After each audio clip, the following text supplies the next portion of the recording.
dikaitkan dengan efisiensi efektivitas mungkin tidak relevan ya, jadi tidak banyak menghabiskan anggaran kalau menghapus hard disk kemudian apa ya itu tidak bukan komputernya yang dihancurkan tapi media simpannya ya. Saya kira tidak mempunyai pengaruh signifikan ya terhadap belanja ya, apalagi Departemen Keuangan gitu.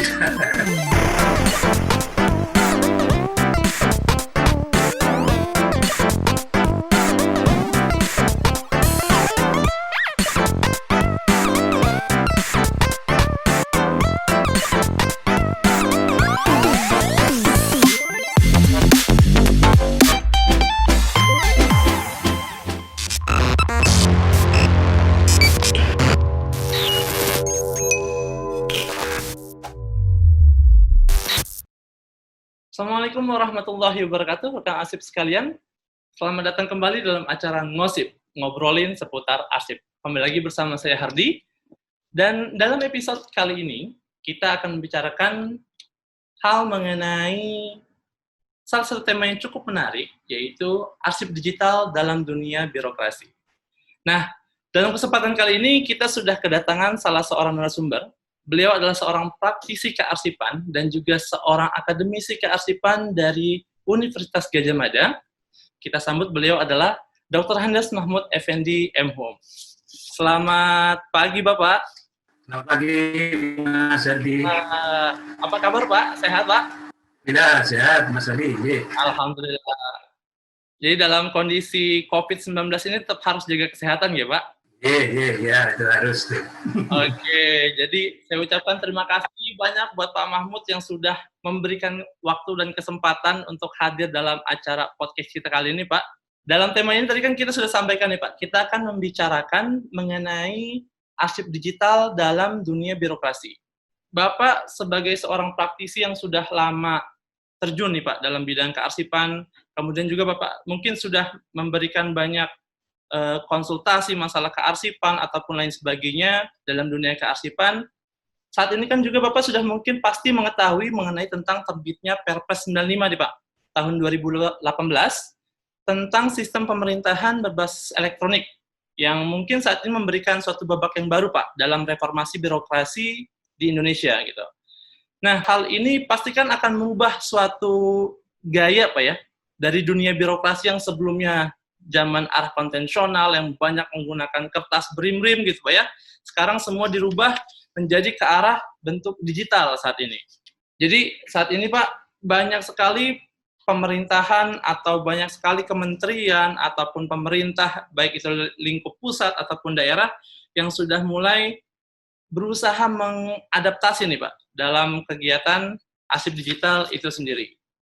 Nah, kemudian era revolusi industri 4.0 nih Pak. Terutama lagi kita sekarang dikejar, terutama juga sudah diakselerasi Pak ya, dengan adanya COVID-19 ini sendiri. Jadi dampak era digitalisasi itu sangat marak banget nih Pak, dengan adanya dokumen digital ataupun arsip digital. Baik itu dari sisi foto, video, ataupun sudah naskah-naskah bentuk digital gitu Pak. Nah, apa sih Pak atau hal apa sih yang bisa kita kategorikan masuk dalam sebagai arsip dalam bentuk digital itu sendiri, Pak? Oke, baik Mas Adi. Jadi begini. Jadi arsip kan merupakan informasi yang terekam dalam media apapun. Tidak semua informasi yang terekam dalam media apapun, termasuk media elektronik, itu disebut arsip. Nah, secara konseptual, informasi yang terekam dalam media apapun baru bisa disebut arsip jika memenuhi sekurang-kurangnya 3 unsur, yaitu content, isi, kemudian struktur, kemudian konteks. Konten itu apa? Konten itu mengacu pada informasi yang terekam di media apapun itu. Bisa berupa ide, gagasan, konsep, fakta tentang peristiwa, tentang perorangan, tentang organisasi, dan aktivitas transaksi lainnya yang terkait dengan aktivitas tersebut, itu konten. Nah, kemudian struktur itu ada 2 elemen, yaitu struktur fisik atau sering disebut format fisik, dan struktur format intelektual atau susunan logis. Nah, format fisik itu apa? Format fisik itu physically dari media simpan itu. Jenis kertasnya, kemudian kop, kemudian stempel dan lain-lainnya itu format fisik, itu struktur. Nah, yang format intelektual atau sering disebut elemen intrinsik itu keseluruhan atribut yang mempresentasikan tindakan. Nah, yang terakhir itu kontak. Kontak ini mengacu pada penjelasan keterkaitan antara satu arsip dengan arsip yang lain yang kemudian merepresentasikan suatu aktivitas atau peristiwa tertentu. Itu konteks. Jadi tidak semua informasi yang terekam itu disebut arsip kalau tidak memenuhi konten, struktur dan konteks ini. Nanti ini berbeda dengan konsep dokumen elektronik dan seterusnya nanti. Jadi kita harus memperhatikan adanya tadi Pak, structure, konten, dan konteks ya Pak ya. 3 hal itu yang harus kita perhatikan, yang baru nanti ketika sudah memenuhi, baru bisa disebut dengan yang namanya arsip, masuk dalam kategori arsip. Nah, kemudian nih Pak, di saat ini kan memang mungkin orang awam nih Pak ya, banyak mungkin orang-orang yang mungkin bahwasanya berpikir, oke, arsip itulah bentuk pertama hanya berupa naskah sekarang saat ini. Ataupun kertas-kertas yang biasa dipegang di dokumen perkantoran atau dunia birokrasi seperti itu Pak. Kemudian tapi mereka berpikir bahwasanya entah itu dalam bentuk video, misalkan mungkin teman-teman di kehumasan atau lain sebagainya yang telah mengambil suatu gambar ataupun video gitu Pak ya, ataupun mungkin mereka juga yang saat ini menggunakan ponsel gitu Pak ya, seringkali menganggap oh ini bukan termasuk dalam bentuk digital, bukan termasuk dalam arsip digital. Sebenarnya apakah hal itu memang masuk dalam kategori arsip digital atau seperti apa, Pak? Dan memang seperti apa sih sebenarnya arsip digital itu yang saat ini harus kita maknai sekarang, Pak? Pandangan-pandangan dari para ahli arsiparis, mengapa menyamakan arsip digital dengan arsip elektronik? Nah, arsip elektronik atau arsip digital itu arsip yang dapat terbacakan mesin, ya, mesin readable. Nah, arsip elektronik bisa berupa macam-macam. Tadi sudah Mas Hadi sebutkan, ada grafik, video, data, dan seterusnya, termasuk audio, ya, yang dibuat, dirawat, kemudian dimodifikasi atau ditransfer dalam bentuk digital oleh komputer atau alat yang setara dengan komputer. Itu terminologi yang pertama. Terminologi yang kedua, arsip elektronik atau arsip digital itu dapat berupa sejak awal memang tercipta secara digital atau hasil dari alih media. Ini pandangan dari David Robert mengenai rumusan tentang arsip digital itu. Ini 2 hal yang berbeda berarti nih Pak, antara arsip elektronik arsip sama. Oh sama berarti nih Pak ya. Jadi bentuknya sama nih ya. Sama, arsip digital dengan arsip elektronik sama. Sekarang rekan-rekan arsip sekalian sudah paham bahwasanya arsip digital itu equal ya Pak ya, sama dengan arsip elektronik gitu. Jadi jangan suka ribut-ribut lagi. Kita sudah clearkan itu sama. Nah, kemudian gini Pak, dalam gambarannya Pak sekarang saat ini, mungkin kan teman-teman tadi mengkategorikan bahwasanya foto, video seperti itu, apakah juga bisa kita sebut sebagai dalam konteks arsip digital yang sebenarnya kita juga harus kelola dengan sistem pengelolaan kearsipan yang sudah ada, pakemnya seperti apa, atau memang dia sebatas hanya pelengkap pendukung saja Pak dalam dunia kearsipan ini? Ada 2 kategori, jadi arsip konvensional dan arsip records in special format, jadi arsip bentuk khusus. Nah, di dalam arsip itu ada arsip arsitektural, arsip gambar teknik, arsip elektronik, arsip audio visual. Ya. Kalau audio visual seperti gambar, grafik itu bisa masuk ke arsip elektronik, tetapi cara record keeping-nya, penataan, pengelolaannya itu berbeda antara arsip elektronik atau arsip digital dengan arsip audio visual. Jadi arsip audio visual secara konseptual itu dirumuskan citra bergerak, video, kemudian still image, foto, dan sound recording, rekaman suara, itu masuk ke dalam kategori arsip audiovisual. Arsip itu bisa dimasukkan dalam terminologi arsip elektronik, tetapi cara pengelolaannya itu berbeda antara arsip elektronik dengan arsip audiovisual, seperti tadi foto, kemudian video, dan rekaman suara. Jadi memang kita harus berikan catatan Pak ya, bahwasanya dalam bentuk foto ataupun video itu include kita masuk dalam kategori arsip gitu Pak ya. Dan memang tetap harus kita simpan dengan baik karena itu masuk dalam kategori arsip. Banyak ilmu nih buat teman-teman sekalian yang seringkali nganggap oh foto itu bukan arsip Mas gitu atau video itu bukan arsip gitu. Nah, ini teman-teman sudah mulai harus paham sekali lagi ini. Sebenarnya Kementerian Keuangan saat ini sudah mulai dalam program digital transformation Pak. Sudah menuju ke arah transformasi digital di mana semua hal yang bentuknya konvensional, bentuknya physically, semua dirubah masuk ke ranah digital gitu. Baik itu bentuknya sekarang persuratan, kita semua sudah hampir secara keseluruhan sudah masuk ke ranah digital gitu dengan menggunakan aplikasi yang kalau di Kementerian Keuangan namanya Nadine Pak, Tata Naskah Dinas Elektronik. Banyak beberapa pihak yang mulai ragu nih bahwasanya mereka memberikan alasan bahwasanya tuh arsip digital itu mudah untuk dipalsukan atau mudah untuk dimanipulasi Pak untuk arsip elektronik. Nah, mungkin Bapak bisa berikan gambaran dari sudut pandang akademisi dan praktisi yang seringkali sudah berkecimpung nih Pak di dunia kearsipan, bagaimana kita seseorang bisa mengkonfirm suatu arsip, oh this is the real archive gitu, this is the real document yang saat ini harus kita gunakan, kita percayai sebagai arsip elektronik atau arsip digital Pak. Arsip elektronik itu keabsahan dan keautentikannya itu ditentukan oleh sistem yang digunakan. Sementara yang arsip alih media, arsip elektronik hasil dari alih media itu ditentukan oleh persyaratan teknis. Jadi secara legal formal sebenarnya arsip digital, baik itu yang sejak awal tercipta secara digital maupun alih media, itu sudah ada peraturan perundang-undangannya, yaitu Undang-Undang Nomor 8 Tahun 97 tentang dokumen perusahaan. Itu secara eksplisit jelas bahwa hasil cetaknya itu merupakan alat bukti yang sah. Dan banyak undang-undang ya, ada undang-undang korupsi dan seterusnya. Nah, sebenarnya arsip digital sebagai bukti hukum yang sah, pertama harus ada standar tentang kebijakan, peraturan, kemudian duklat atau duknis, biasanya disebut SOP.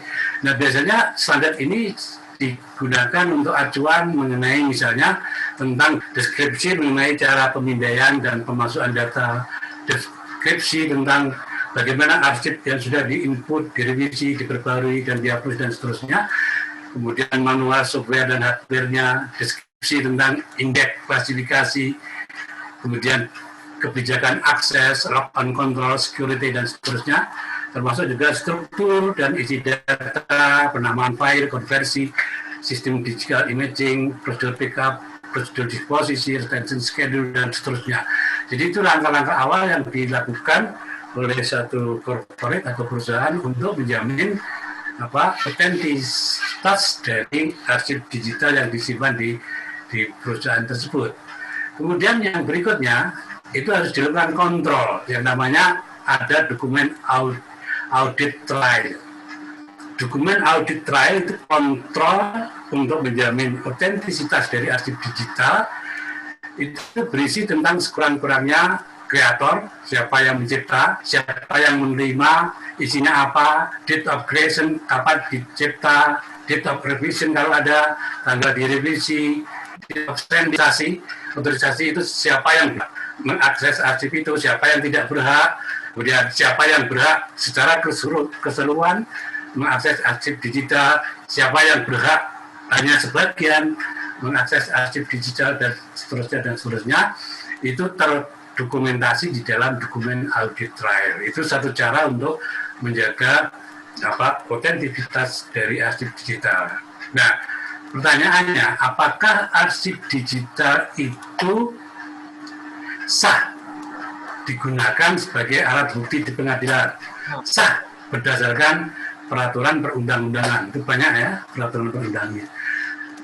Tapi kalau pertanyaannya, apakah majelis hakim dapat menerima arsip digital yang diajukan sebagai alat bukti, itu masih perlu karena sistem peradilan kita kan berbeda. Itu nanti ada saksi ahli, kemudian ahli digital forensik. Nah, gunanya dokumen audit trial, kemudian kebijakan-kebijakan itu untuk memudahkan ahli digital forensik melacak keaslian dari arsip ini, mulai dicipta sampai kapan dia dirubah, mengapa dirubah, kemudian kapan dia dikirim, kapan dia digandakan. Jadi tadi banyak Pak ya faktor yang memang harus dijaga dalam untuk menentukan suatu otentisitas dari suatu arsip digital itu sendiri tadi ya. Salah satu tadi bisa mungkin melalui metode digital forensik tadi ya Pak ya, digital forensik gitu. Nah, ini tadi menarik nih Pak, Bapak menyinggung mengenai masalah hal alih media nih. Nah, ini juga yang di era transformasi saat ini tadi kan Pak Bapak sampaikan juga, banyak sekali nih Pak, entah itu di sektor private ataupun government seperti kita di Kementerian Keuangan saat ini yang sudah melaksanakan transformasi adalah dari bentuk fisik konvensional dirubah ke arah bentuk digital nih Pak, melalui prosedur scanning kah, entah menggunakan scanner apa dan sebagainya, seperti itu. Nah, di sini pertanyaannya Pak, yang sering kali mengganjal mungkin Pak, di lubuk hati rekan-rekan arsip sekalian nih, inginnya adalah ketika sudah melaksanakan scanning atau dialih media kan, boleh nggak sih nih Pak sebenarnya arsip fisiknya itu kita buang aja, atau masih ternyata harus disimpan nih Pak? Mungkin itu yang bisa dijelaskan nih Pak kepada kami semua nih Pak. Oke, begini, alih media itu juga sudah ada aturan perundang-undangannya, tadi sudah saya sebutkan mengenai dokumen perusahaan.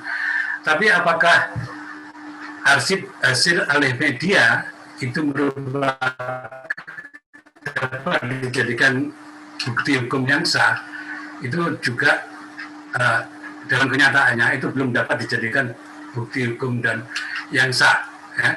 Misalnya begini, di alih media di undang-undang dokumen perusahaan, alih media itu ada klausul bahwa alih media dari arsip konvensional ke media misalnya elektronik atau mikrofilm dan seterusnya, itu harus menyimpan original archive-nya. Arsip aslinya harus tetap disimpan.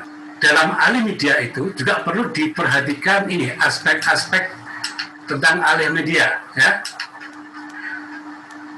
Saya coba ini, jadi melihat pengelompokan dari BTRIC, kan arsip itu ada 4 kelompok. Ya.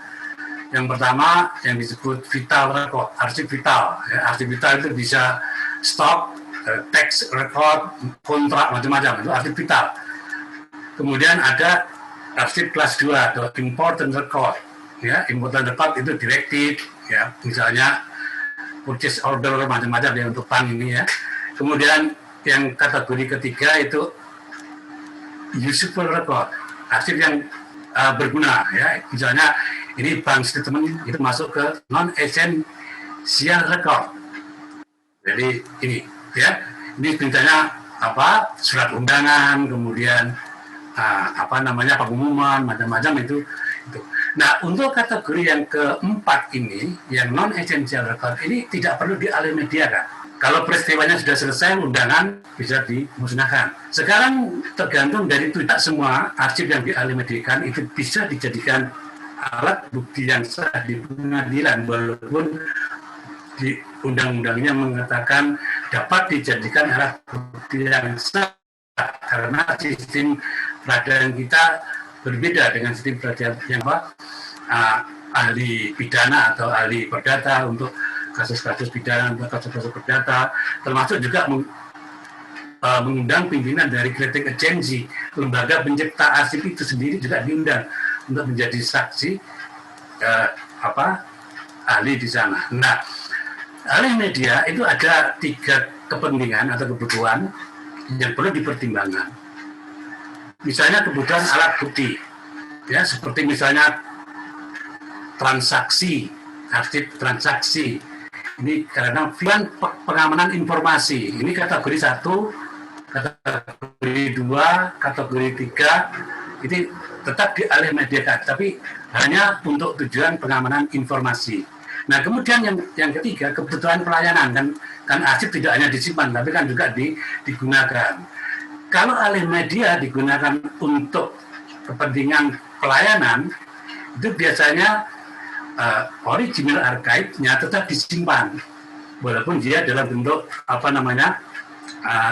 media kertas. Nah, yang digunakan soft file-nya digunakan untuk transaksi di lingkungan organisasi pencipta arsip itu sendiri. Jadi menurut saya tidak semua arsip kertas itu harus dialih mediakan. Biasanya ini ada tim seleksi, ya, tim seleksi termasuk ahli forensik macam-macam yang bisa menentukan arsip jenis ini bisa dialih mediakan dan arsip aslinya harus tetap disimpan. Arsip yang ini bisa dialih mediakan, arsip aslinya bisa dimusnahkan dan seterusnya. Jadi tidak hanya sekedar alih media, tapi ada semacam berita acara. Jadi ada tahap-tahap prosedur dan ada kesaksian dari ahli yang melakukan penilaian untuk arsip mana yang akan dialih mediakan. Itu Mas Adi. Oke, wah ini cukup ini nih Pak, penting untuk didengar oleh kepada seluruh pimpinan nih Pak, sebenarnya pimpinan entah itu level pusat atau level kantor vertikal, bahwasanya tidak semua arsip itu perlu dialih mediakan Pak ya. Jadi ada kategori-kategorinya gitu. Jadi jangan semua nih ya, harus mungkin Bapak Ibu sekalian, rekan arsip sekalian harus melihat comparing cost and benefit gitu. Jangan sampai cost-nya itu jauh lebih besar untuk kita men-scanning atau mengalih mediakan, sedangkan nanti nilai manfaat yang kita dapat itu kecil gitu. Bahwasanya ternyata setahun 2 tahun harus dimusnahkan dan sebagainya, justru menambah cost lagi, menambah media sarana simpan yang harus rekan-rekan sekalian sediakan gitu. Dan juga mungkin tadi dalam alih media Pak ya, berarti kan ada prosedur tahapan-tahapan yang mungkin saat ini kalau orang berpikiran bahwasanya yang namanya alih media cukup scanning, simpan, tapi ternyata kan ada tahap pembuatan berita acara gitu. Kemudian juga ternyata at the end fisiknya masih harus disimpan, gitu Pak ya. Karena memang ini sudah kalimat dari undang-undangnya seperti itu. Nah, jadi catatan penting buat Bapak Ibu sekalian, untuk arsip yang sudah dialih mediakan, fisiknya tetap harus disimpan. Nah, kemudian nih Pak, terkait masalah tadi kan Bapak sudah menjelaskan mengenai bagaimana penggunaan arsip itu sendiri, yang untuk arsip elektronik, baik itu yang pure dari lahir dia elektronik ataupun bentuk alih media, Pak.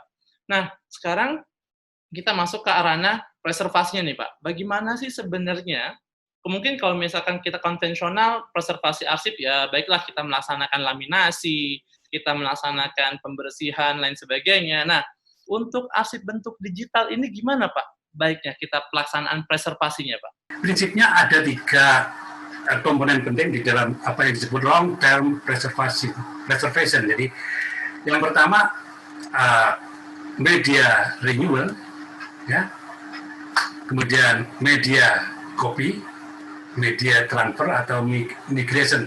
Nah, kalau Trevor ini menyebut ketiganya itu copy, normalization, migration. Kalau Harvey itu menyebut copying, refreshing, replication, sama. Jadi media renewal itu copy arsip dari satu media ke media yang sama jenisnya. Ini metode dari preservasi. Preservasi itu kan penyelamatan, ya. Nanti berbeda dengan disposition, itu pengusutan. Ini. Jadi dari copy arsip dari media yang sama, misalnya dari hard disk, karena sudah misalnya sudah usang, kemudian dipindah ke SSD misalnya, itu masuk ke renewal. Kemudian media copy, ini copy dari satu media ke media jenis lain. Jadi misalnya dari hard disk ke CD, kemudian DVD dan seterusnya. Jadi media yang berbeda, ini salah satu bentuk long term preservation. Nah, yang ketiga ini transfer atau migrasi, ya. Migrasi ini perubahan menyeluruh dari sistem manajemen file termasuk software-nya ke teknologi yang baru. Ini masuk dalam kategori ketiga, migrasi dari satu sistem lama ke sistem yang baru, dari software yang sudah out of date ke software yang baru. Ini kalau kita bicara tentang reservasi arsip digital. Ini Pak Sadi. Banyak tahapan Pak ya, jadi memang ada beberapa langkah-langkah juga yang harus kita tentukan, melihat seberapa lama juga penggunaan dari arsip digital itu Pak ya. Jadi tahapan itu memang harus kita penuhi semua gitu. Nah, mungkin sekarang nih Pak, yang menarik saat ini adalah ada berapa pandangan dari sisi praktisi maupun akademisi mengenai life cycle in archive sama record continuum nih Pak. Nah, mungkin Bapak kayaknya expert di ahli ini nih Pak nih. Mungkin bisa berikan gambaran kepada kami untuk arsip digital ini sendiri, langkah yang baik itu apakah memang kita mengikuti life cycle atau record continuum Pak sebenarnya? Jadi dulu yang lama konvensional itu kan model daur hidup arsip, ya, life cycle of record. Ya. Life cycle of record itu model klasik yang belum mengakomodir tadi arsip elektronik. Nah, kemudian setelah itu ada satu kelompok riset ya dari Monash University, jadi tokohnya itu ada Frank Edwards, kemudian Subakmis, Livia Lahovino, itu melakukan riset bertahun-tahun yang kemudian menghasilkan satu pendekatan baru yang disebut RCM, Record Continuum Model. Nah, Record Continuum Model itu intinya begini ya, secara garis besar dia menyatukan antara record dan archive. Nah, kalau life cycle of record kan dibagi record management, setelah penyusutan baru archive management masuk ke pengelolaan arsip statis kan begitu. Tapi record continuum itu menyatukan, tidak hanya dari perspektif ini praktek kearsipannya, tapi juga profesi kearsipannya. Jadi kalau dulu kan record manager itu ahli arsip dinamis, kemudian archivist ahli arsip statis. Ini dengan RCM ini disatukan menjadi expert tersendiri. Jadi dia mampu menguasai bidang record management dan termasuk archivist arsip statis. Nah, dari riset itu saya tidak menjelaskan detail tentang RCM ya, nanti ada gambarnya. itu satu mata kuliah sendiri itu RCM ya. Oke. Nah, dari RCM itu ini kan di Australia, kemudian Australia membuat standar. Jadi standar Australia mengenai record management ya. Nah, ini lahir dari embryo tadi RCM. Nah, standar Australia ini kemudian ditarik ke tingkat internasional dan diakui oleh banyak negara. Kemudian lahir yang disebut ini ISO 15489. Ini Information and Documentation. Ini ada Record Management Part 1, Part 2 ya. Yang Part 1 General dan seterusnya, Part 2 itu praktisnya. Nah, ini tahun 2001. Kemudian tahun 2011 direvisi. Tahun 2016 direvisi dan menghadirkan mengakomodir arsip digital ya. Sejak tahun 2001 itu sudah mengakomodir arsip digital ya. Misalnya mengenai bagaimana konversi arsip digital, migrasi termasuk tadi ya terminologinya dan seterusnya. Ini ISO 15489 ini. Dan ini di Indonesia saya dengar baru BI yang mendapat sertifikat dari ISO ini ya. Organisasi yang lain saya belum dengar ya. Jadi Bank Indonesia itu yang mendapat ini ya. Oke. Nah, kemudian perkembangannya lebih lanjut tadi tidak hanya record continuum. Jadi ketika record continuum kemudian ISO muncul, life cycle tetap digunakan untuk arsip-arsip konvensional.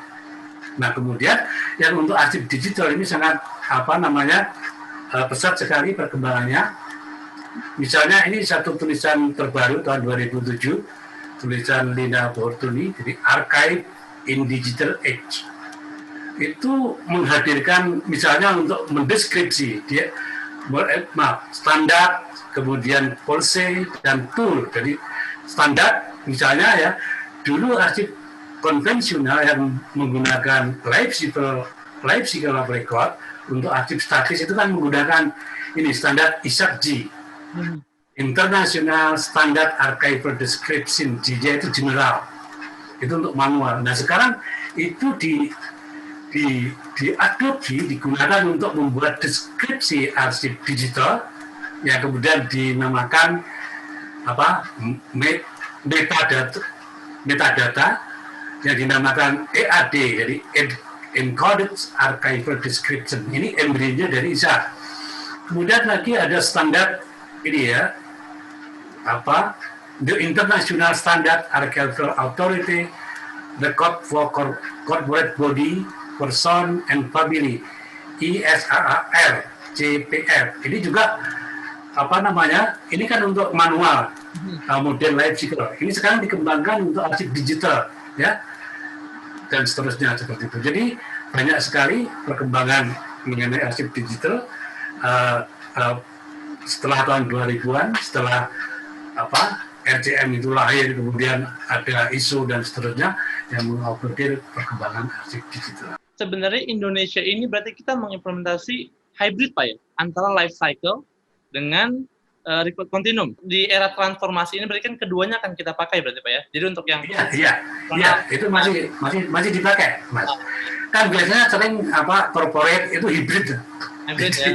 Manual, sebagian sudah masuk ke otomasi atau arsip digital dan seterusnya ya. Tapi berarti dari sisi SDM yang namanya arsiparis gitu Pak di Indonesia berarti lebih purpose-nya itu tujuannya sudah ke arah yang tadi Pak ya, menyatukan antara seorang record manager dengan archive spesialis itu tadi Pak ya, yang dia sudah harus ahli kedua-duanya berarti secara nggak langsung. Iya, jadi arsiparis kita, maksudnya kalau saya bicara arsiparis kan pegawai negeri, profesi, itu dia juga sebagai record manager dan juga sebagai archivis. Jadi dia mampu menangani arsip dinamis, juga harus mampu menangani arsip statis. Itu untuk arsiparis Indonesia. Nah kalau pertanyaannya, apakah konsep arsiparis Indonesia itu mengacu pada rekod kontinum? Ataukah itu hanya kebetulan? Kebetulan, oke. Iya, jadi saya pernah diskusi ini, saya melihat itu sebagai kebetulan. Jadi dia tidak merefer pada rekod kontinum model, tapi arsiparis Indonesia itu memang lahir berdasarkan undang-undang seperti itu. Nah, kemudian sama persis dengan rekod kontinum model, kira-kira seperti itu. Jadi menurut saya itu kebetulan, bukan merefer pada rekod kontinum model. Oke, makasih nih Pak. Nah, kemudian nih Pak, tadi Bapak menyinggung mengenai masalah disposal.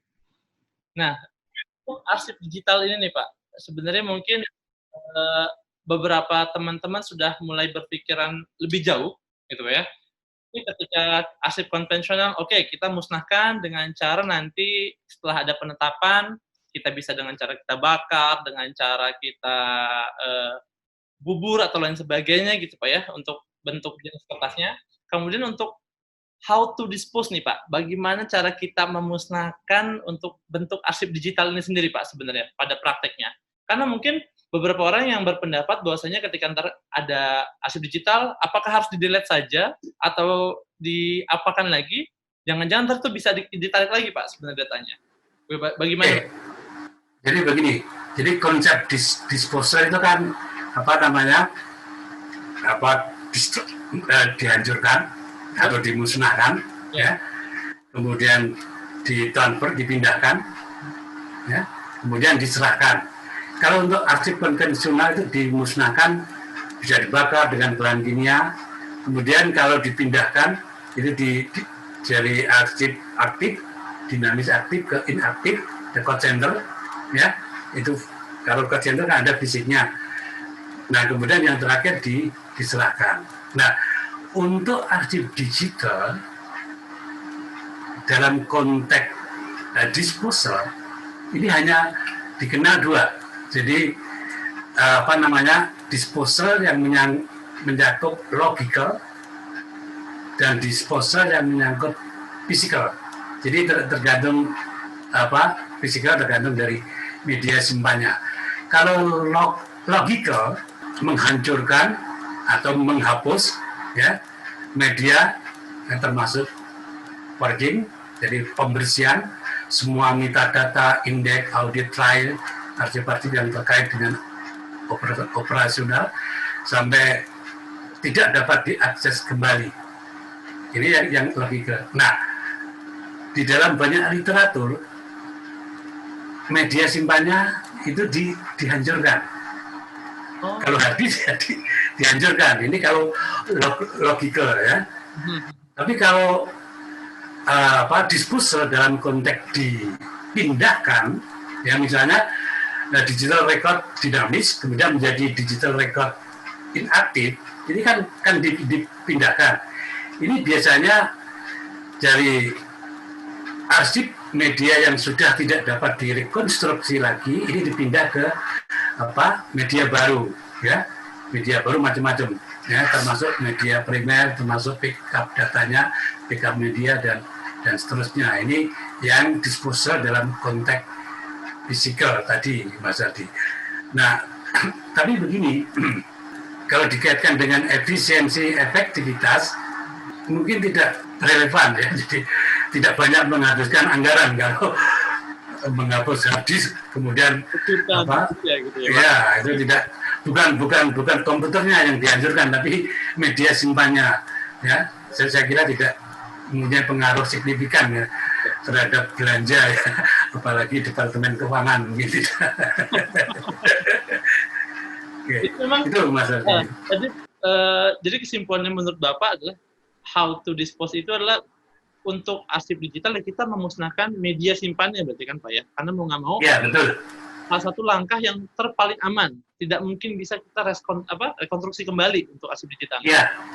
Ya, jadi itu ya teman-teman ya, memusnahkan media simpannya. Jadi bukan asal delete saja, sekali lagi bukan asal mendelete kemudian terhapus arsipnya, tapi ternyata media simpannya harus kita musnahkan. Betul. Bukan komputernya, tapi harddisknya, misal contoh. Nah, kemudian ya Pak, sekarang dari sisi tadi kita sudah membahas mengenai sampai dengan ranah disposal. Kita masuk sekarang ke elemen luar Pak. Kita penggunaan di luar Kementerian Keuangan. Yang tadi juga Bapak singgung masalah kasus hukum lain sebagainya gitu Pak ya. Memang mungkin undang-undang sudah mengatur bahwasanya bisa dijadikan sebagai bukti hukum, itu menurut undang-undang. Tapi tadi Bapak juga berpendapat tidak seluruh majelis hakim bisa menerima, Pak. Gitu. Tapi mungkin secara konsepsi, berarti kan harusnya bisa diterima. Tapi untuk Kementerian Keuangan saat ini, Pak, sebenarnya hal-hal apa saja nih, Pak, yang perlu kita perhatikan dalam meng-create suatu arsip digital agar saya nanti di kedepannya ini bisa diterima gitu Pak. Bisa diterima dari sisi landasan hukum, dari sisi tadi structure konten dan sebagainya sebagai alat bukti yang sah di muka pengadilan. Oke, baik Mas Adi. Jadi arsip digital itu untuk mempertahankan keasliannya itu kan minimal ada 3 elemen. Jadi confidential, jadi kerahasiaan. Jadi kerajaan ini biasanya mengacu pada perlindungan arsip itu terhadap akses dan perubahan dari yang tidak berhak, dari yang unauthorized, ya. Nah biasanya dari aspek kerajaan untuk arsip digital itu sudah terproteksi. Jadi mesin itu sudah mampu ya. Jadi ada akses kontrol, otorisasi, inskripsi, dokumen itu sudah mampu menjaga kerahasiaan ini. Nah, kemudian yang kedua itu integrity. Integrity ini atau integritas ini mengacu pada perlindungan arsip dari penghapusan atau revisi perubahan. Nah, biasanya arsip elektronik itu diproteksi dalam media read only. Jadi bukan media overwritten. Biasanya ya perusahaan-perusahaan itu original archive-nya atau original record-nya itu disimpan di media yang tidak bisa ditulis kembali. Nah, di dalam CD atau di DVD itu kan ada kode R, RW. Ya, betul, Pak. Ya kan? Kalau yang RW kan bisa dibakar, ditambah. Yang R begitu di copy atau dibakar permanen. Sampai sekarang belum ada teknologi yang mampu mengutak-atik itu. Ya, jadi original archive atau original recordnya itu biasanya disimpan di media yang unwritable. Ya, ini. Nah, kemudian yang digunakan untuk kegiatan administrasi itu biasanya new record, kopian dari original archive yang digunakan untuk operasional di corporate ini, ya. Kemudian integritas ini juga terkait dengan ini, apa namanya, perencanaan pemindahan atau migration planning misalnya dari satu supir tertentu ke supir yang baru, termasuk juga alih media, ini masuk dalam integritas. Nah, biasanya nanti ya digital ini juga akan mengecek integritas dari sistem itu yang menyimpan arsip digital, apakah pernah dirubah, kapan dan seterusnya. Nah, yang terakhir ini otentisitas. Kalau otentisitas ini teknologi mampu menjaga otentisitas tadi ya. Tadi ada audit trail dan seterusnya, itu mesin teknologi mampu. Tetapi otentisitas ini juga berkait dengan sistem hukum. Ya. Jadi sistem hukum di peradilan kita itu tidak hanya masalah integritas, kerahasiaan, otentitas, tapi juga ada yang disebut aspek yuridis formal. Apakah file atau print out arsip digital itu bisa menjadi bukti yang sah secara undang-undang? Bisa, tapi Dewan Hakim bisa menerima atau tidak itu persoalan lain. Dewan Hakim bisa menerima kalau otentitas itu dibuktikan oleh ahli teknologi, biasanya digital forensik, itu yang ahli membuktikan bahwa ini betul-betul asli. Kemudian juga kesaksian dari lembaga penciptanya, ini juga terkait ditanyakan tentang sistem, tentang kalau ada ahli media bagaimana prosedurnya dan seterusnya. Itu Mas Adi kira-kira untuk ini. Memang nanti dalam pembuktiannya arsiparis tidak mungkin bisa berdiri sendiri, Pak ya. Harus dibantu dengan ada dukungan ahli IT, dukungan teman-teman digital forensik gitu, Pak ya, dalam rangka pembuktian di muka hukum untuk selanjutnya. Nah, mungkin secara gambaran di Kementerian Keuangan saat ini beberapa unit sudah mulai menciptakan aplikasi juga nih, Pak. Aplikasi yang nanti mungkin di akhirnya bermuara pada penciptaan suatu arsip digital terbaru gitu. Jadi misal di bagian keuangan dia akan menciptakan mengenai aplikasi keuangan gitu ya. Outputnya adalah digital dokumen dalam fungsi keuangan gitu. Kemudian juga di sisi pengelolaan BUMN juga seperti itu, sampai dengan sisi administrasi juga ada. Nah, bagaimana sebenarnya kita mengintegrasikan seluruh aplikasi ini dan juga arsip yang tercipta di dalamnya, sampai dengan nanti pembuktian hukum ke depannya seperti apa, Pak? Apakah akan menjadi masalah, atau sebenarnya, ketika sisi-sisi semua tadi yang Bapak sampaikan faktornya sudah terpenuhi, itu sudah bisa dimanfaatkan, dan bisa digunakan nanti di muka hukum, jika misalkan ke depannya ada masalah. Gimana menurut Bapak? Iya, sebenarnya begini, jadi baik itu sistemnya diintegrasikan menjadi satu atau terpisah-pisah, itu tidak menjadi soal. Mengenai arsip digital yang dijadikan alat bukti yang sah. Seperti tadi sudah saya katakan, biasanya untuk tadi kerahasiaan, kemudian integritas itu mesin kan sudah bisa, Mas. Mesin sudah bisa memproteksi itu. Nah, kemudian otentisitas itu mesin sudah bisa, tapi hakim kan tidak percaya begitu saja. Misalnya tiba-tiba membawa print out dan email di muka persidangan, kan tidak bisa, ya. Atau membawa komputer, laptop di persidangan, coba Pak ini dibaca sendiri, kan tidak bisa. Itu kan harus ada tadi kontrol dari perusahaan itu audit file tadi. Jadi kalau ada perubahan mesti bisa terlacak ya oleh ahli forensik. Nah itulah perlunya ahli digital forensik biasanya hadir.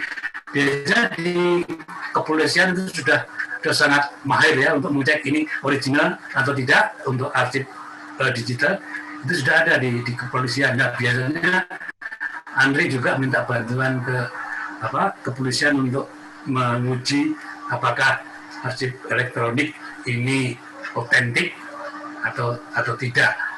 Nah kemudian kan di pengadilan juga tidak hanya ahli teknologi, tapi juga ahli di bidang hukum perdata, pidana, termasuk juga ahli kearsipan. Nah biasanya ahli kearsipan itu penanggung jawab sistem di lembaga atau corporate yang bersangkutan, itu yang akan didatangkan untuk ditanya oleh hakim tentang mulai dari tercipta sampai itu dikirim atau digunakan oleh user. Itu Mas Adi kira-kira. Jadi tidak soal mau diintegrasikan atau terpisah-pisah ya sistemnya ada akuntansi, perbankan, sendiri-sendiri punya sistem, punya software sendiri, tidak apa-apa, tidak diintegrasikan, tidak apa. Nah masing-masing sistem tadi harus menjaga tadi kerahasiaan, integritas dan otentisitas arsip itu. Itu untuk berjaga-jaga nanti kalau ada salah satu arsip digunakan alat bukti di pengadilan, maka ahli IT tadi digital bisa melacak benar nggak ini otentik dari komputer yang digunakan, termasuk sistem yang digunakan untuk mengolah atau menyimpan arsip digital itu. Itu Mas Adi kira-kira yang bisa saya sampaikan. Terima kasih banyak sebelumnya nih Pak Mahmud. Ini kita sudah dapat banyak sekali pencerahan, informasi tambahan yang baru buat rekan-rekan arsip sekalian. Jadi ya, hal-hal yang tadi sudah disampaikan oleh beliau menjadi gambaran kembali nih. Kita bisa mereview ulang apa yang sudah kita lakukan ini sampai saat ini apakah sudah tepat mengalih mediakan semuanya gitu ya dalam rangka transformasi digital. Apakah cost and benefitnya sudah pas? Tolong diperhatikan. Semua ada kategorinya, semua ada pertimbangannya.